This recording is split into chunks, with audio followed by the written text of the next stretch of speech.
please go on a water fast for the next 30 minutes before our late lunch. But this is a very important discussion we're having. And Hani said in the morning, innovation is not transformation. Remember that. And we heard also from Alan that let's not reinvent the wheel. So when we look at this discussion we'll have now, I do want to invite Carl to come on up and Jay to come up. I don't think Phil is here yet, but we might have to overlook his intervention. But Chris Sebrex is in the back of the room. He was one of the ones who pioneered the Health Enterprise Architecture Framework that evolved into the Open HIE as an enterprise architecture framework. We've learned about GovStack. We've learned about this full stack approach, et cetera. So I hope in this discussion today we'll invite the audience, particularly those of you from government, to see where you are in your journey and what parts of digital public infrastructure for health you have in hand, where you might need gaps. And I think, Hani, what's evolved so much in the last 15, 20 years is we're in the same room having conversations with colleagues and others in the IT sector. So if you can go to the next slide, please, to show the objectives. Remember, at this meeting, we're not going to have enough time to cover all of the enablers like governance or some of the regulatory and policy. Well, we'll have discussions on some of this, but not all. But there's a lot of learning around operationalizing this, how the private sector engages, et cetera. The financing, we'll talk a little bit later. Capacity development, around management and procurement, et cetera. But this is a level-setting discussion. We want to make sure that we all have a common understanding of what we mean by DPIs for health and how this is underpinned by the foundational DPIs. And so I'm going to invite Carl to introduce himself in this context now as he's speaking again, and Jay to do the same in just a moment. Over to you, Carl. Hi, everybody. I'm Carl Faree. You've seen me before, so I'm going to keep it short. I'm going to hand over to Jay. This is Jai Ganesh Udayashankaran. You can call me Jai. I'm from AHIN, Asia eHealth Information Network. Thank you. All right, looks like I've got the stage, Mark. I'm not going to stand in front of that thing. Nobody likes that.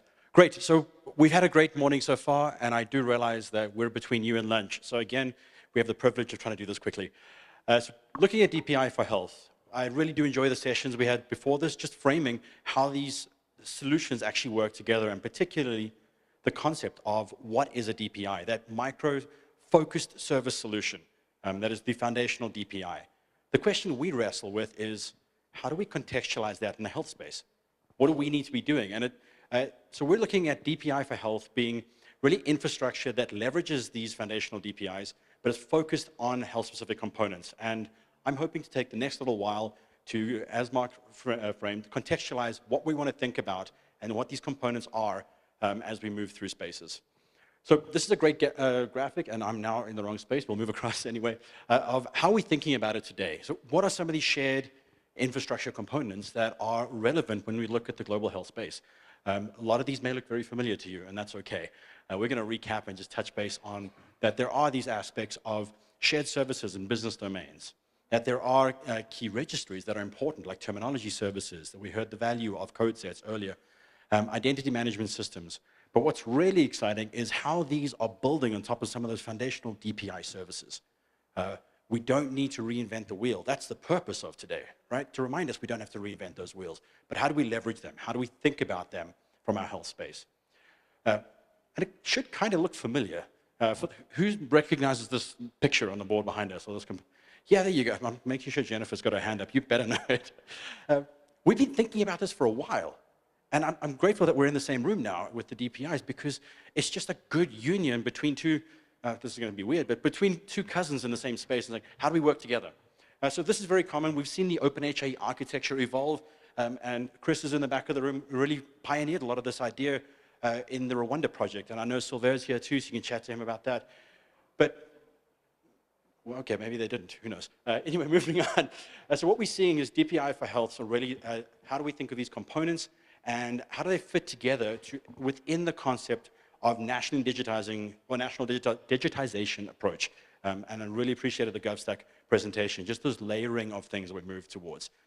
And a common phrase and a common thing you're hearing is we're building on each other's processes. We're not reinventing. So I'm going to take a few minutes, because this is going to be important for the rest of the few days, just to contextualize what do we mean by some of these components, and try to give us a harmonization of things to call out those singular focus areas of these components as we think about them in our health workflows. So with a bit of a bigger picture, if we look at some of those key infrastructure components, you've got your logistics management information systems. They look after what you have and where it is, your products, your components, where your medications are, and so forth. You've got your shared health record, a unified place of health information. I use unified broadly here. You can decide how you architect that. You've got your HMIS, and I do see our DHS2 colleagues in the back as probably one of the most renowned HMISs in our field. The consolidation of where do I go to find answers about the overall population information. We have our finance information systems, such as the support universal health care, health insurances. I've seen the teams here too. How do we curate that information? Emerging is the concept of shared health AI, and I'm not going to scratch that particular itch right now. I'm going to leave that aside. We'll chat about that later. But those are all built and leverage some key registry services. And these are those singular things that we all look for in our health solutions. How do you uniquely identify your patient? Do you have the right person in front of you? Where am I giving care? Are you at the right facility? What do you know about that facility? What am I talking about? Are we mapping our health information to the right code sets? How are we mapping between code sets? Really coming back to who is giving care. Kind of important to make sure the person's giving you care is registered and allowed to do this. And then you've got the products. What is being provided? Are we sharing? Do we know what these are? Are they generics? How do they map in? These are some of the key foundational infrastructures that we're seeing in the health space. And as I mentioned, those are built on the fact that your digital identity is inherited into your client, your master patient index. You don't need to rebuild it. But there's often health context that is not stored in that information. Your digital identity may exclude refugees or people that are legally in your country by legitimacy, but you still need to provide care in many spaces. All right, moving on, looking at time there. Please click properly. All right, so we do see that this entire infrastructure does enable the use of some foundational applications for health. These services that are built on top of it, we want to see them being leveraged. And together, also seeing that it adds value beyond the space, really in terms of how do you curate your health information, what is available in other sectors, and how does it move forward. So one thing I am aware of is that these slides will be made available after the sessions for you to use, and if not, you're welcome to find us to do that. So when we think about it, what are the value propositions and the benefits of DPI for health for us? So summarizing, it's an enabling infrastructure that looks at how do you provide unified care. I mentioned it this morning. We're going to say it again. It's something that's important to us continually. They often provide operational and financial efficiencies because you're not rebuilding things. You're building on the back of giants. You are reusing components. And as a product owner or a management function, you do not carry the responsibility of looking after it. We heard earlier the importance of governance and management over the technologies and the solutions that actually make these things work. It also allows you to have a more rapid and adaptive health system. If your solutions are not singular or put into a mud architecture, as we saw earlier, you can configure and leverage things that are in a broader space quicker to be adaptive. We did see some great examples of that during COVID, where people were able to adjust and align to try to serve their populations better. We can also learn a lot from what we did in COVID and what wasn't there. Let's just remember that this space is to deal with that. And moving on then, so there are a range, and we want to touch base, and I want to talk to you for a moment on how these health journeys could potentially touch DPIs. And this is something that for those of us in the track too, we want you to be thinking about as health managers, those who are responsible for designing programs, how you think they come together. And a lot of these journeys, if you're looking around, there's a great document that Mark had on one of the earlier slides, great link to these that unpack a little bit of the aspects of what are DPIs for health, funded and engaged by Wellcome and Co-Develop and a few other partners. So I think these are the three that we're going to look at today. Your care service discovery, your continuity of care, and your medication access. Really looking at how would clients engage with your health system itself. You also see I'm going to transition from the original architecture diagram, which is quite comprehensive, to something that's a little bit more focused at the patient journey itself. But just walking through that quickly, so as we get to the next steps. This is one of the goals we always want to look towards is, can we empower our patients or our clients to have their own personal health record? This is one of the end states we want to move towards. These are some of the engagers and the touch points of our health system. We have users, we have facilities, we have providers. They're looking for our historical context, and they're looking in terms of what we've been provided to aid us in this space. All of these are facilitated through the patient journey by these core foundational or specific DPI infrastructure tools. And I'm watching my colleague there. I loved your slide earlier where you brought out some of these registries, like the client and the provider registries and so forth. So let's have a look at that. Those are also, before I move on, they're built on those foundations, where you're seeing digital identity contributing towards the space, looking at the fact that there are the trust networks. Something that I believe we all want to make sure is important is, do you trust the health information that's in front of you? How do I know it's real? Can you answer that question for yourself today? It's difficult, and I think that's something that we're excited to see a little later, some of the opportunities around that. All right, keeping track of time and moving on quickly, because I know we're before you and lunch. I want to just walk through these 3 key scenarios. Actually, this is something very personal to me. I encountered this last week back home in South Africa. From a frustration perspective, we didn't solve it for me. So let's look at the first one. I needed to find medication, and particularly before that, I was actually more curious, like, where can I find the particular care I was looking for? So as a user, that's a question I want to be able to ask. I don't have that solution in South Africa.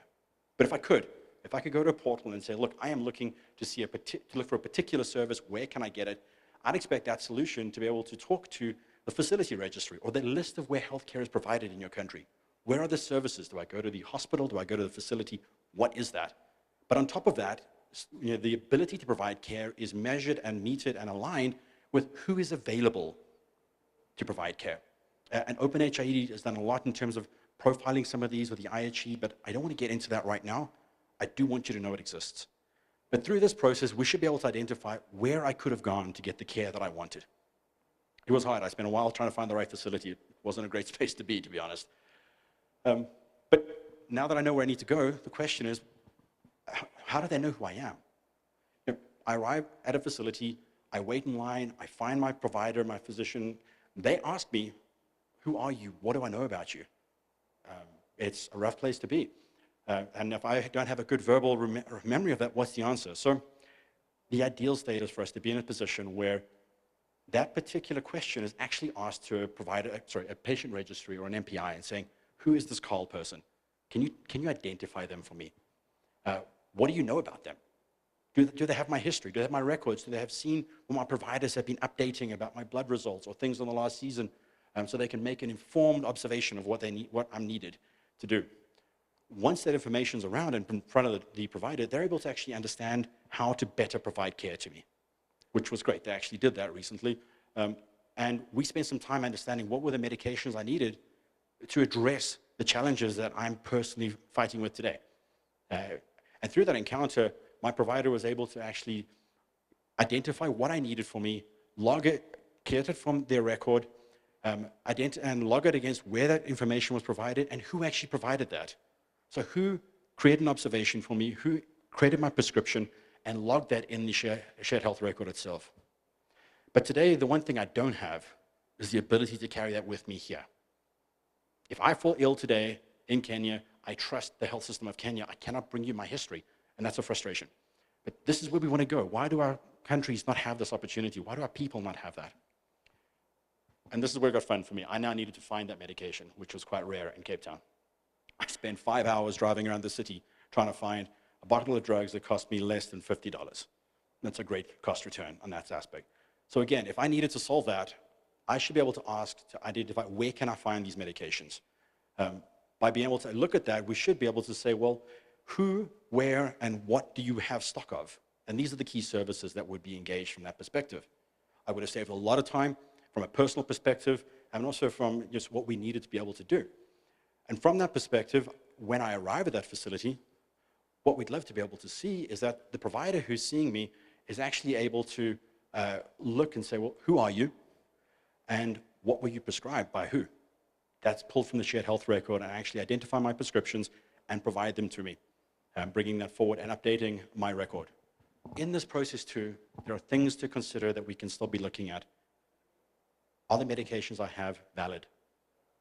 Was the supply chain actually kept? If there's a cold chain, was it necessarily adhered to? Are my medications safe? Are they fraudulent? Are they not? These are very interesting questions for us to be looking at.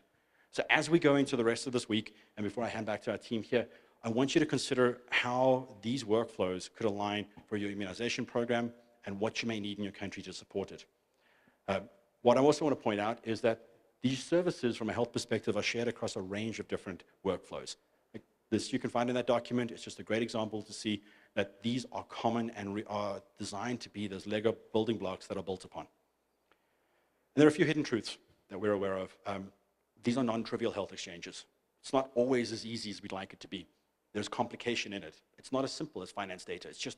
Finance is just money. You can make more of it, but we're human beings. Our health is difficult, and we're always understanding more. So it's complex. We need to realize that there are multiple systems with different responsibilities in use. And that's important to understand. And we also need to be clear on the aspects of what, how, and what is being exchanged, how is it being done, and do I trust it? And this brings us back to, regardless of the standard you're using in terms of interoperability standards, that you need to bring your terminologies in alongside it. And what we're seeing today, and what I mentioned earlier, is FHIR is one of the leading aspects in our space that is helping us understand how to structure that information. And then as I finish up, I think there are a few key things that we are aware of with DPIs for H. There are some opportunities and some risks that we're seeing. We do see that this whole space, it requires good leadership and governance to truly get the uptake. This is not a technology problem. I'm going to say it again because it's important. This is not a technology problem. This is a governance problem. It's an understanding how you manage this. Your technology will pass away. It's designed to die. But the way you do things is important. So understand how that ties in. And in the same aspect is a regulatory space around it. Have you set the rules you expect the place to play with? We often forget about that. What is my responsibility? We heard earlier from the update from Kenya, there is data privacy regulations. How are you considering your impact on those spaces in terms of this? And do you have the capacity to support DPIs? It may be a small aspect, but do you understand how to look after it? Are you resourcing yourselves to either look after and make sure it's consistently available if you're building mission-critical systems on that? We mentioned the alignment to architecture, and I think some of the challenges we've seen over the last few decades is historically we are faced with the fact that a lot of investment in digital systems have been siloed, driven by key focus areas and understanding of we want these results in this health area. We're not seeing harmonization across the space. And we're also seeing that the systems have been designed to prioritize data collection over data use. In the last 5 years, we started to see a lot of that change, and I want to encourage us in this room to continue to think about that. How do we break away from the aspect of we only collect data for aggregate reports, or I'm just doing this because that's what I'm funded to do, and that's nice what you want to do over there, but I have to do this. It's your responsibility to figure out how to be smarter than your contract, how to be smarter to bring things together and build innovation in terms of saying, I know what I need to get, but how do I do it on top of these solutions? How do I contribute to the global, the betterment of our space? And I think there's exciting aspects is if we're able to set these rules, as we're able to set the components up, as we're able to set the ecosystem or how we want to play and resource it effectively, we advocate and create the opportunity for a realistic public-private intervention and working together, because we empower governments to look after themselves and we encourage the market to support the needs that we have. All right, with that, I'm going to hand back. Thank you very much. Great, thanks so much, Carl.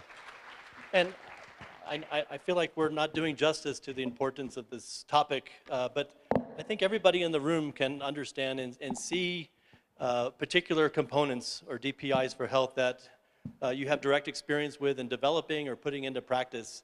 But as Carl mentioned, there are very effective ways to advocate for, promote, and even politicize investments in DPIs for H using these user stories or patient journeys to help senior management and others understand why these investments are important. And I think I wanted to now turn to Jay, who can share now some experiences, particularly from the Asia region, from AHIN, working with countries to really try to understand the bottlenecks, put these kinds of tools and other principles, frameworks, approaches into practice. So Jay, if you could share some of your experience through the network, over to you.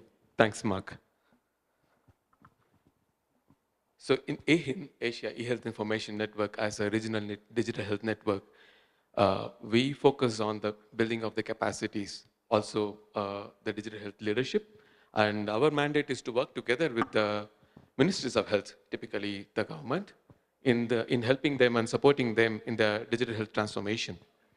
So uh, what we believe, working over 10 plus years now, like we have identified gaps in terms of the governance, architecture, program management, which also includes people, standards, and interoperability, which we call gaps framework, though there are too many tools.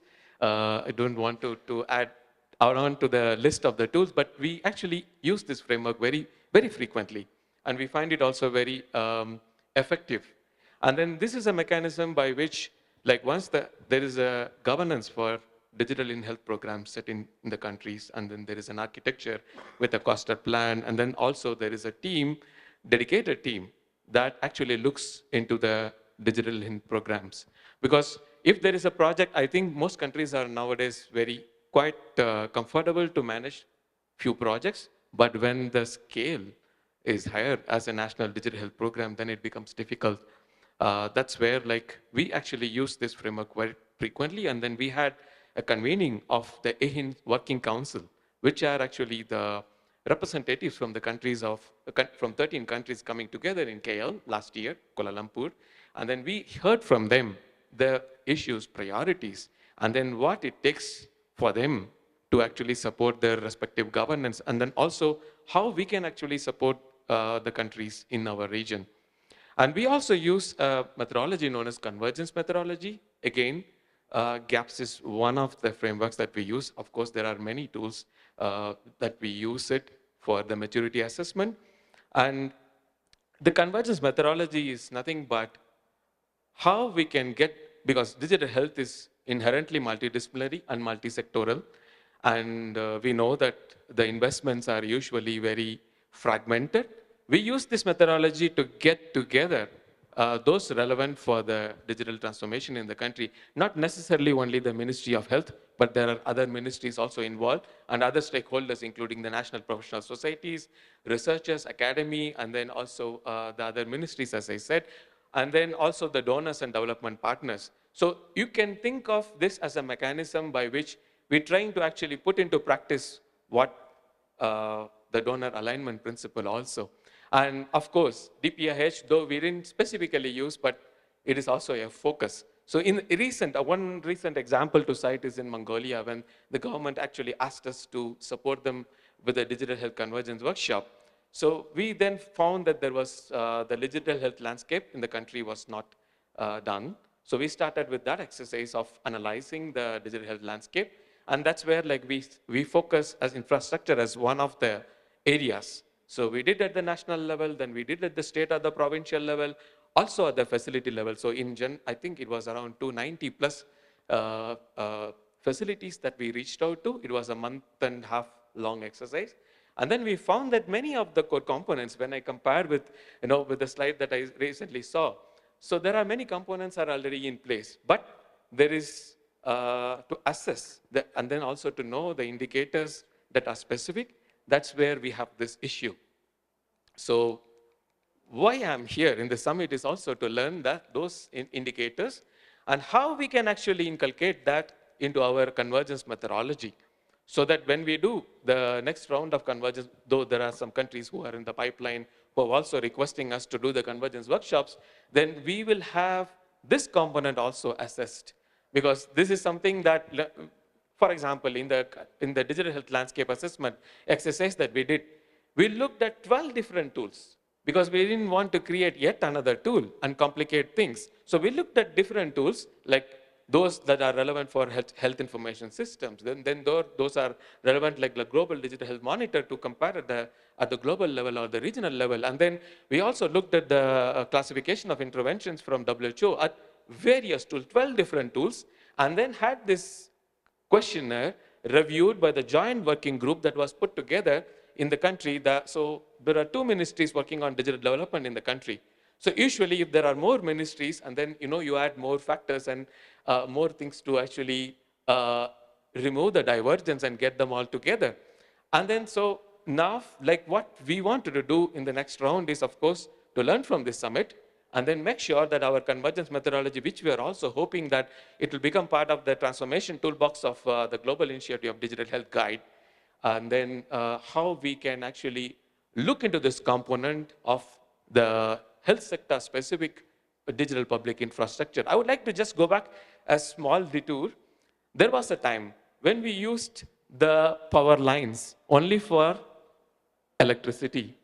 Then there came about power line communications, which talked about including broadband data, and then also the cable news and the TV channels, and then also control signals that could be transmitted for home automation. So I would say that, like, though that may not be a DPI, but then that is an important tool. Imagine the kind of impact that it can have, like from home, whether it is like any of the digital services that are citizen facing, including telemedicine. If it all could be done through that one single power line, rather than having different cables, different investments running together. So when I looked at the presentation, that was something that came to my mind. It may not be something new, but that's how probably I would look at how useful and cost effective, and then also to achieve economies of scale in terms of digital public infrastructure in terms of health. Maybe I will stop at that, unless otherwise if there are any other questions. Thank you. Thanks, Jay. Yeah, we do have a few minutes to take some questions. I just wanted to make a few points from Jay's comments. So you were mentioning Mongolia. Last time I was in Mongolia supporting some of the work there, they were interested in TOGAF training, for example. And we had the Ministry of Health participants, but then we went over to the Ministry of ICT, and we invited participants from that ministry to join in that training. I think there's a lot to learn as we are engaging with countries to make sure that we bring different sectors together, because what we're talking about today, from foundations to unique DPIs for health, they blur together, and we have to make sure that we are being complementary as we're building on the core investments of digital overall. I was also just thinking about last time I was here in Nairobi was, I think, 14 or 15 years ago, when the discussions there was around enterprise architecture and using that particular approach. If Phil was here from Africa CDC, he would talk about how countries like Rwanda picked up that need and started to, by learning by doing, apply that to look at a use case around maternal-child health in Rwanda. And that has become a test bed for many countries here in Africa, for all over the world to learn from. And so I certainly encourage us to think about where are we with the various investments that are being made, and where are gaps in our digital public infrastructure, both at the foundational level and specific to health, and work from that. And I would encourage all of us as well to see what's happening in other countries. Where I am working now in Thailand, we realize that there is a need for more regulatory requirements and looking at Digital Health Act needs, and looking at the work here in Kenya. We heard a fantastic presentation after the tea break.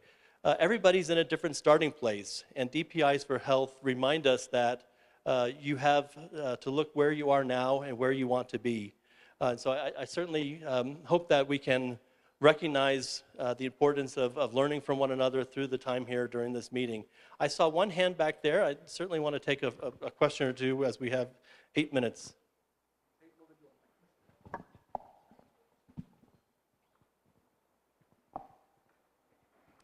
And while the mic is getting back there, another point I wanted to mention, if you're not aware of Smart Africa, they are also in the process of publishing the Digital Health Blueprint for the continent of Africa, which is another aspect of this, politicizing digital health with heads of state. And His Excellency Paul Kagame will be getting that endorsed at the next Transform Health Summit, I understand happening, Silver, in April or May next year, right? So there's lots of dimensions to help support an enabling environment for all of this. I think the microphone is back there now. You want to speak? Please, please. Introduce yourself, please, as well. I'm Ramzan Khwaja from Tunisia, Ministry of Health. Thank you for coming. My question is, can DPI contribute to health research? And if you have an experience of this subject in it, because some patient can authorize it to share her state to research, medical research. I repeat, can DPI contribute to health research? Can DPI contribute towards health research? Is that correct? And if have you experience in this domain? And excuse me for 3 questions. And a patient can authorize it, her to share her Their health data. health to experiment or research. Thank If you. I understand the question, Have can DPI contribute Can towards... DPIs contribute to health research? And do you have experience of patients offering themselves for that research? That's it. That's it. That's a great question. I see a hand going up there. I will say, I'm one of the people who will say no when I don't know an answer. And that's the truth. So I haven't had that personally happen to me, but conceptually, I do believe it's an opportunity. But I would also open this up to the room and to my colleagues on the stage. Have you seen this happen yourself? I understand how it could happen, but are we at that stage where we're actually seeing populations self-volunteer? Elaine? I'm just going to run this. So I think the short answer is yes, because structured data, high quality data that can be shared and aggregated across multiple facilities can improve the quality of research. So I think right now there's a lot of data that's actually lost in terms of its potential to contribute to research.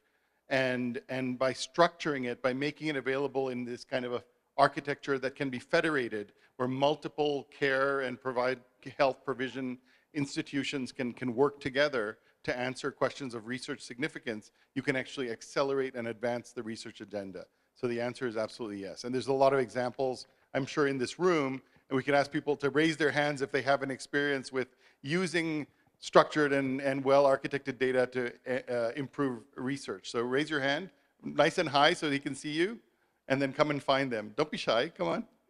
And then you can find these folks during the lunch break. Hey, I have We'll a question. take, I think, just 2 more. We've got you right here, All right. please. I'm Agnes Chiraga from the African Population and Health Research Center. 2 questions. One is about the capacity building for DPIs for health. Where do you see this best place? Is it something that should happen at the national health institutes, the national public health institutes, in academic institutions? In terms of how do we really get this capacity? I know India has the DPA. It might not happen in different countries. Where best do you think this would happen? Then the second is about use cases for non-communicable diseases like mental health, which are increasingly a burden on the continent. Are there any players that have applied DPIs for health in the context of mental health or any other NCD? Over. You want to start with the first question? Okay.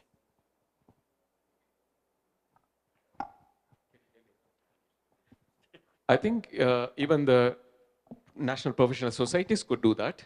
And then also the regional networks like us, like Helena, Rikainsa, and others could do that also.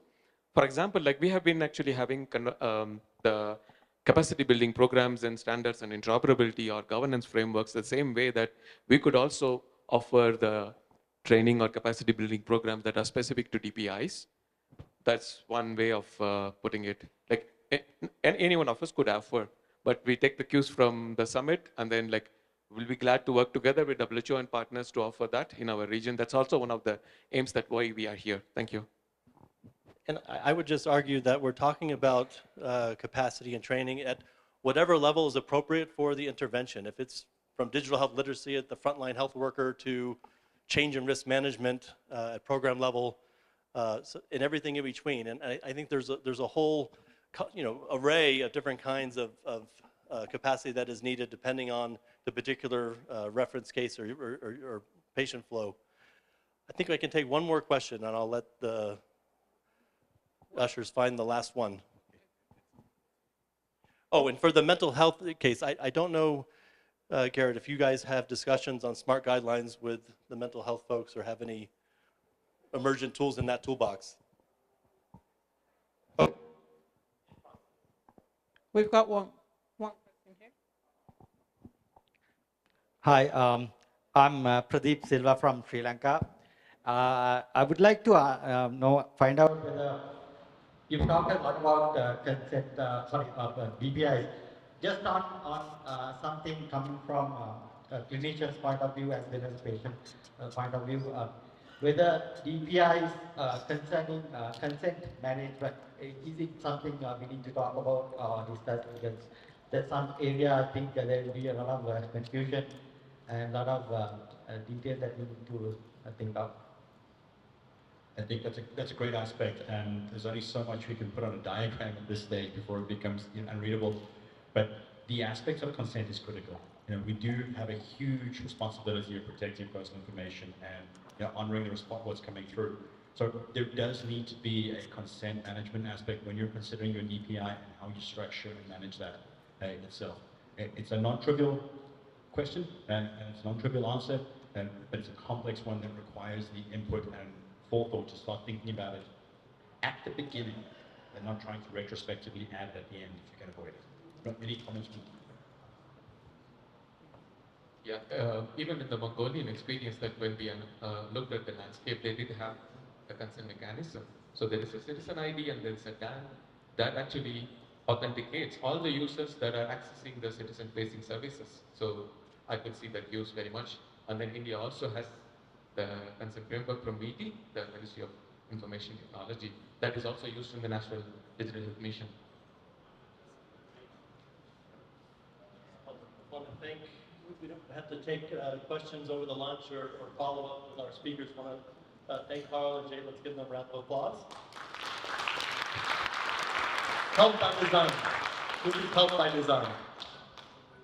Thank you, everyone. And I think after the break, we'll be talking about landscaping and looking at current state and future state as we get to the rest of the few days. Thanks, Chris. Exactly. Thanks, Steve.